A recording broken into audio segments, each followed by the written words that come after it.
So this morning, Tasha asked me to speak about senior nutrition and importance of maintaining good nutrition. So Tasha, you'd like me to move forward into my talk? Okay, all right. So as we get older, nutrition is always important, number one, no matter if I'm a 0 months age or I'm 99, nutrition is always important. It's valuable to us. As we progress and as we get older, we have a tendency, or our bodies decline in function. Things don't work as well. Cellular activities decrease. Our immune system decreases. Our mobility decreases. We are more at risk for infection. As we all saw during the COVID-19, the height of the pandemic, it was mostly those seniors who were at risk of acquiring the COVID-19 or dying. Why was that? Is that as we age, our immune system does decline in functionality. So what can we do? We can maintain good nutrition throughout our lifetime, number one. If you haven't had good nutrition habits, then begin starting those. There are ways that you can boost your immune system by simply eating natural foods, eating out of the garden, so to speak. Some of you may have had grandparents or parents who had gardens, or you yourself may have had garden. That is the best way to boost your immune system naturally. Eating your leafy greens, which are full of antioxidants and vitamins.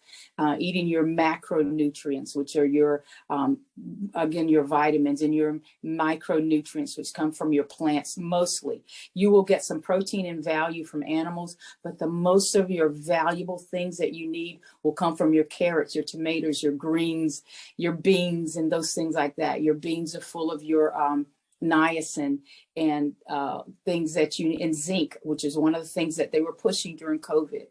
So it's really simple, but sometimes very hard. Get your nutrition in. Eat a good breakfast. Eat a good meal. If you can, get mobile. That's another thing that will increase your immune system, is exercise and walking. If you're using a walker, walk with your walker. If you're in a wheelchair, roll yourself, if possible, in your wheelchair. Get mobile, get active, eat all of your greens, and make your plate very colorful. If you put green, yellow, orange on your plate, you're going to hit just about everything you need during the day. This will also do a number of things. It will improve your mental status. It will improve your clarity, your vision. It will improve your digestive system if you're suffering with constipation. So these are some of the things. So 4 basic rules. Get yourself some air and sunshine. If you can't, get somebody to get you out there. Get mobility as much as you physically can. Eat good, and then get good rest at night. Those are the things that I would say continue to improve upon. And sometimes you can even see some certain things reverse diabetes, high blood pressure, just by simply adding those things into your diet. And that's my general talk in a nutshell. Tammi, that's so wonderful and so great. Do you have any tips about eating maybe locally? Yeah, thank you, Tasha. So if you live near a farmer's market, that is a great place, because the farmer's market for most of the year are going to have local fresh produce. If you can't get near a farmer's market, join a food hub. So if you are a senior and you happen to be on SNAP, or there are low costs, and sometimes no cost means to get a food box. Sometimes those boxes are as low as $5, but they will contain maybe up to $30 worth of products. And the SNAP combined with your Healthy Bucks will give you about $15 worth of healthy, fresh produce. Look around in your neighborhood. We also have access to a farmer's market here in Greenville, in Greenville County, in one of the food desert districts. And Tasha's aware that we can provide you with some healthy produce. We can provide you with healthy cooking classes if you're just not sure what to do with that healthy produce, or you're just not sure what to do with that squash or that eggplant. Look around for some healthy food classes, and then try to eat locally. And I'm glad you said that, because your local produce are going to be far more nutritious than that produce that was flown in from California or Mexico. Eat locally. It's going to cost you a lot less too. Thank you so much, Tammi. I just really appreciate you speaking on this topic, and just how to eat locally and how it just really benefits you nutritionally. So thank you so much. Next, we have Nora Farrell, who will be talking about physical health for seniors. She is with the American Heart Association. And so, Nora, if you want to introduce yourself and talk about your topic. Hey, Tasha. I tried to start my video, but it's saying I cannot start my video.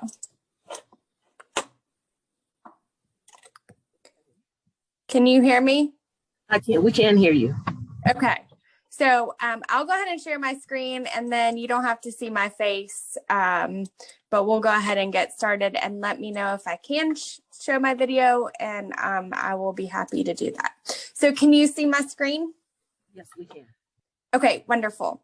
So like Tasha said, my name is Nora Farrell. I'm Director of Community Impact here in the Upstate for the American Heart Association. And today I'm going to share with you about some of our resources and our program called Life Simple 7. I won't be talking about all of the categories. However, I will be introducing a broad array of how you can keep your heart healthy, but specifically we'll go into physical activity today. And then I always like to touch on blood pressure. So moving forward, hang on one second. I'm having an issue with my screen. Let's see. Okay. Okay, so why do we want to keep ourselves healthy? Here at the American Heart Association, we like to say you have to take care of yourself first, or you're not able to take care of your loved ones, and you're not able to give your loved ones the best of you and all of you. And so by taking care of your heart, your physical health, your mental health, you are able to add 100% to those that you love. So for our families, and then when we have healthy individuals, healthy families, we have healthy communities. So we like to have 7 simple things that you can think of on a daily basis to keep your heart healthy. And so we all know that stopping smoking is one of those that you should focus on. Stop using tobacco as soon as you can, even a reduction in it. We encourage that if you don't feel like you can fully quit right now, just start reducing it slowly. Eating better, which Tammi was just discussing and telling you great tips. Getting active. And then what do those things lead to? Those things lead to losing weight, so decreasing your body weight, better blood pressure, better cholesterol, and reducing that blood sugar. So that's related to the diabetes. But those are, so knowing your numbers is what we call those 3 categories. And those are the 3 important things. If you go to your doctor, make sure you talk to them. Say, what is my blood pressure? What is my cholesterol? How's my blood sugar doing? What can I do to improve these numbers? And so we're going to move on to the getting active portion of this presentation. And if I have time, I'll touch on some blood pressure. And you can always go to our website for a plethora of more information on these topics. So when we exercise and we eat healthy, we're maintaining a better weight. So, you know, I always talk to people, oh, I wish I could lose a few pounds here and there. I know we all say it, it's probably normal conversation. But if we just focus on those 2 things, we're going to be healthier all around.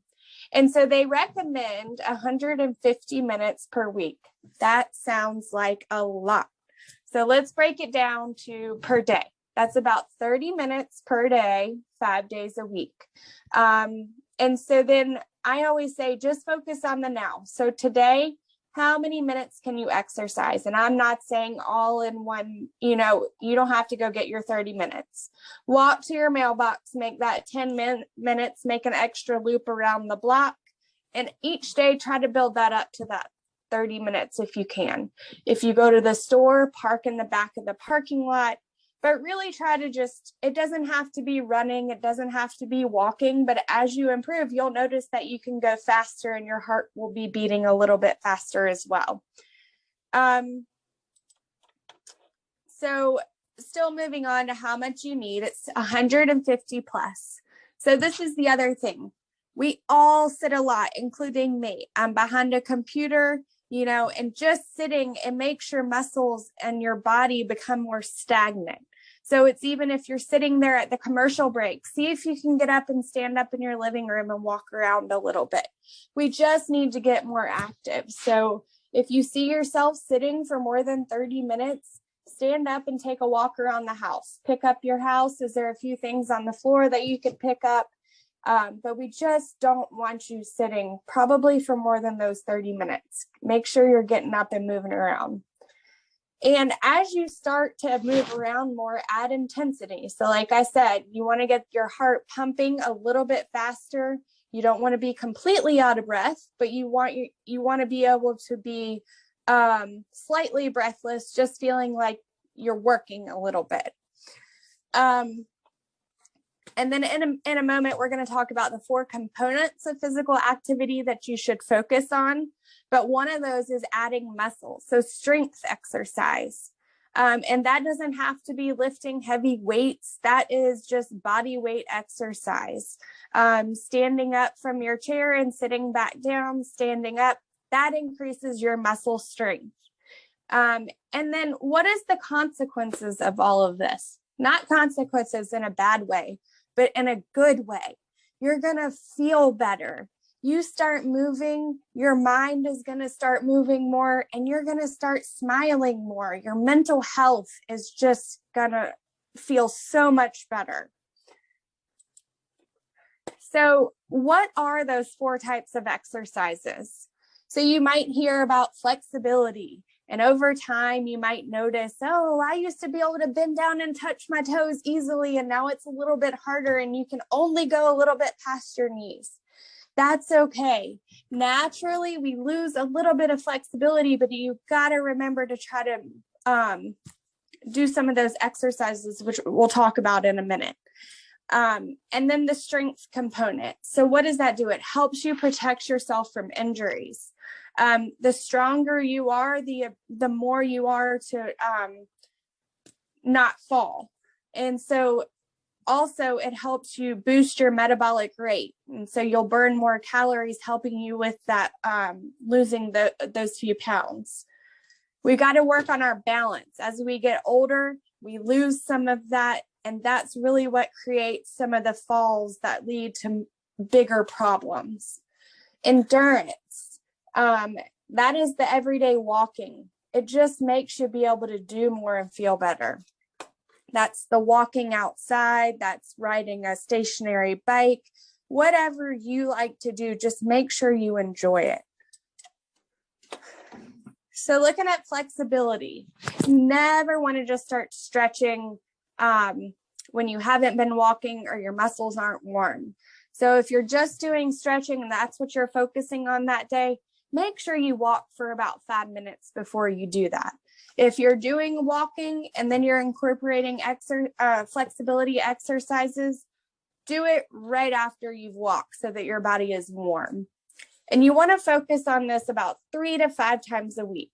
So if you're not doing it at all right now, try to do it 1 time per week and slowly build up to that 5 days a week. Always remember to relax and breathe normally. You want to hold it and you want to stretch while you're pushing that breath out slowly.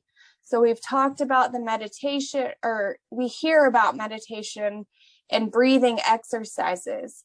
And so incorporate those breathing exercises into your stretching. And these can be simple exercises sitting in your chair. Put your legs straight out and try to bend forward a little bit.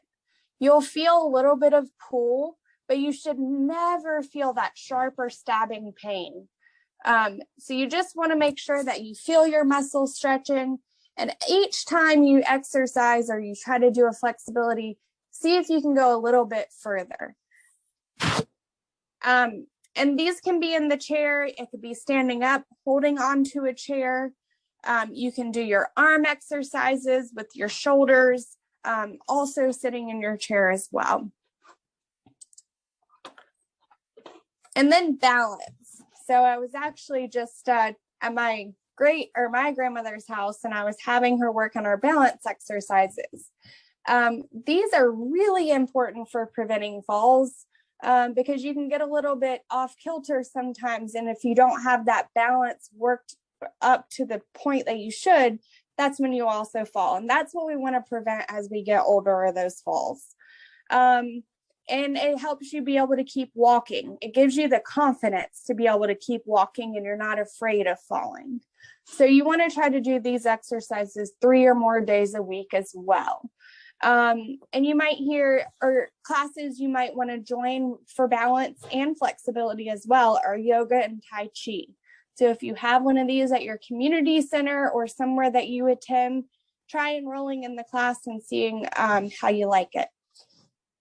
And then the other one, it's just very simple. I like to tell people to stand in the doorway because they can hold on to both sides, and stand on one foot and try to take your hands off of the doorway, but yet it's right there if you feel like you're going to fall. And try doing each foot for about 10 seconds on each side, and just make slow progress and work your way up to where you can do it for, a little bit longer than 10 seconds.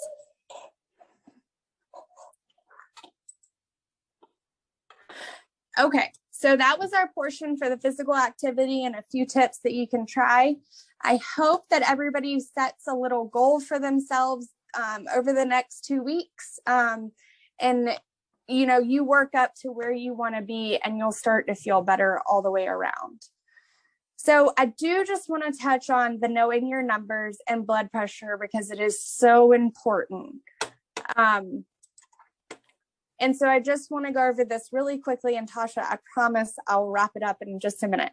But what is blood pressure? Blood pressure is the force that your blood puts on those blood vessels when the heart is pumping and when it's resting.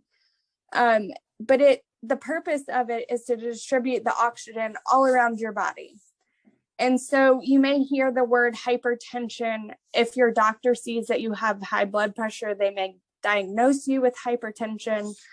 And so I just want you to realize, what is that? So the higher your blood pressure is, the more force it is on your blood pressure walls. And then that's what creates the problems for the heart. And normally I just like people to know, how is it measured? So your doctor will give you 2 numbers, one with a line over the other one. So the upper number, they'll refer to it as your systolic blood pressure, and that is when your heart is pumping.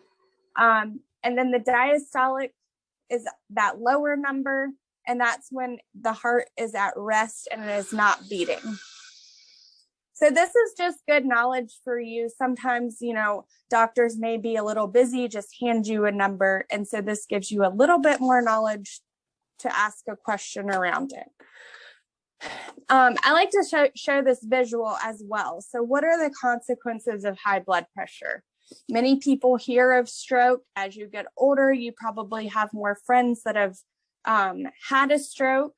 People lose their vision. Sometimes they don't understand that vision is associated with high blood pressure. You've got that heart failure and the heart attack. And then the other piece is, a lot of people know their friends that are on dialysis. So high blood pressure puts a strain on all of your organs, and it can lead to kidney disease or failure as well. So it really is a domino effect. So just a quick reminder, knowledge, know where your numbers are. Are they high? Are they where they're supposed to be? Are they too low? And then know what are your symptoms and your risk. So those are both ones you can control and ones that you can't control. And then protection. So make those changes that we're talking about today: eating healthier, exercising more, managing your diabetes and your glucose. Those really matter in your entire health and your well-being. So I just mentioned the risks that you can control and you can't control. So I've divided those up into the different risk factors, the ones that you can modify and the ones that you just need to be aware of. So knowing your family history, does everyone else in your family have hypertension? Then you're more likely to have it as well. The older we get, the more likely we are to have high blood pressure. Males are more likely than females. And then Blacks and African Americans are more likely to have higher blood pressure than whites usually. And then if you have chronic kidney disease, you're going to have hypertension most likely. And then those below here are the modifiable risk factors. So I'm not going to show this video, but it is on our website. And if you need to know how to measure your blood pressure accurately, this video will walk you through the entire thing. Sorry. Okay. And that's it, Tasha. So I'm sorry if I went over 10 minutes, but I always love to touch on blood pressure because it is such an important issue that we need everyone to be aware of. And I really just appreciate you having me today and inviting us.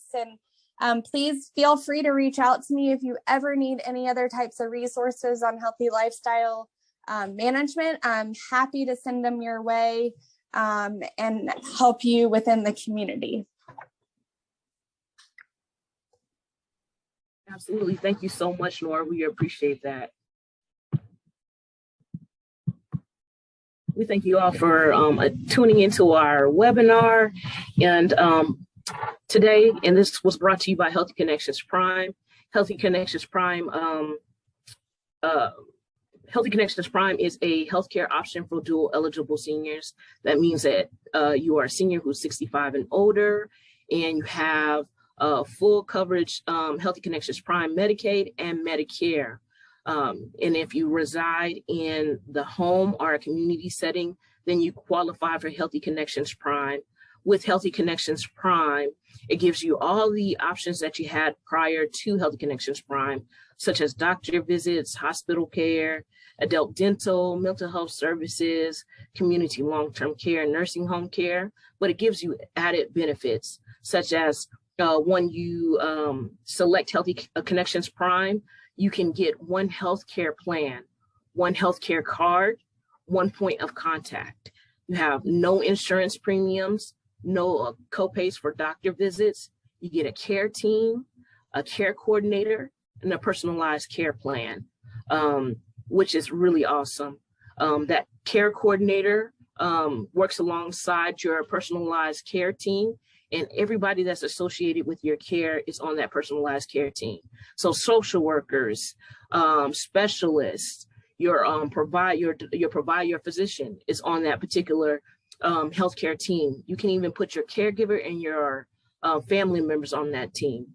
And your care coordinator works alongside that team to make sure that you have everything that you need, whether it's home health care, or if you need, if you're suffering from food insecurity and you need home delivered meals, a care coordinator can work alongside that that personalized care team to get you what you need. So if you're interested in Healthy Connections Prime, all you have to do is call our call center number, which is 800-726-8774, and ask them about Healthy Connections Prime to get more information.